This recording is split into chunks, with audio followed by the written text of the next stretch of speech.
This is Kevin, Gamertag Magil, bringing you a game of Gotham City Impostors, and I'm playing Fumigation on Amusement Mile.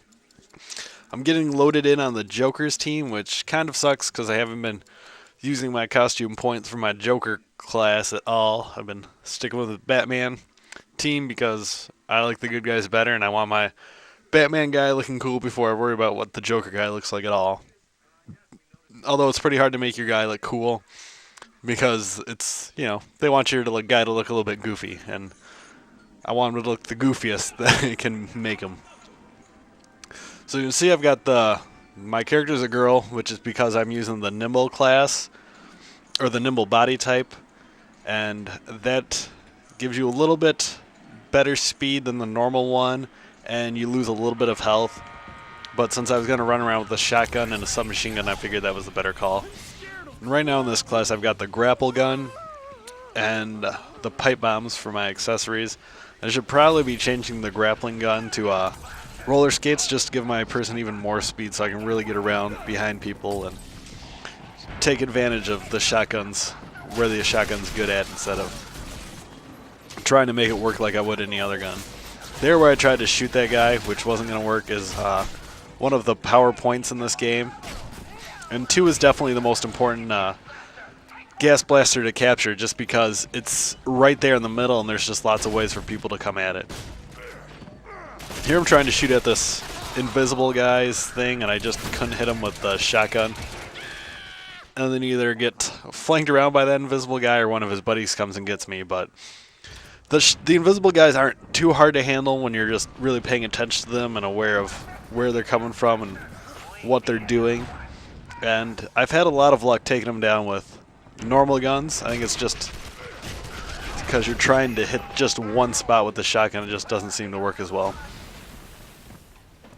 But here I'm trying to capture this gas blaster, and it's one of the important things is when you're capturing it, you can use the actual capture thing as cover.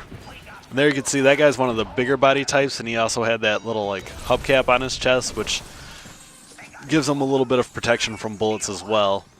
So those guys take a lot more ammo, and it helped. I think one of my teammates was helping me kill that guy as well, which is really important when you're the smaller body types taking on the bigger guys. Here with the pipe bombs, I haven't really had a lot of success with them. One of the things I run on a lot of my other classes now is a motion sensor instead. And when you're, depending on your setup, that works a lot better for me when I'm trying to stay at range a little bit more than I am in this class. So there you see the guy up in that power space again, and I'm going to end up going up here after this life. And here's one of the advantages of the grapple gun, just being able to get you up into spots that you can't really, or a little harder to get into. I think there's a trampoline down there that throws you up there. But yeah, the grapple gun lets you get into spots from wherever you want instead of being forced to go the way the game tells you it's easy to get up there. And there, that spot was really good, but I just didn't want to stay up there with a submachine gun and a shotgun, so it just wasn't going to work. There I get tricked by the bigger guy just because I can't strafe, or he's got too much health as I tried to strafe around him. Which, with a little bit better setup or a weaker one he had, would have been a really good maneuver on my part. So here I'm going to do some flanking. As people tend to run up this middle hallway when they're at one, which I do too. And it's just tons of people to shoot at. The shotgun doesn't seem to have quite as awesome as a one-shot range as I would like, or would, of course I'd like it to be better since I'm using it. But since I came up behind those guys, it's okay, and I managed to work it out. There I would have been able to get that guy if I hadn't wasted half my ammo before I came around to get him. But really it's important just to kind of keep people away from the points that you're holding, and if dying is what it takes to distract them to get them to go somewhere else, it's okay in my book.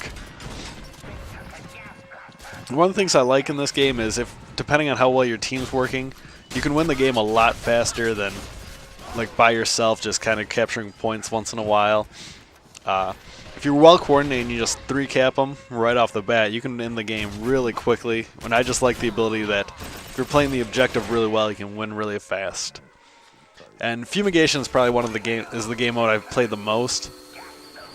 Though throwing in some of the psych warfare once in a while, and pretty fun when you're playing on the winning team, which I have for the most part, which is nice. I'm sure it's really awful when you're playing with a bunch of people who aren't very good. There I get to be top on the leaderboard, which lets your character do a little dance and show off all the costume points you spent on them.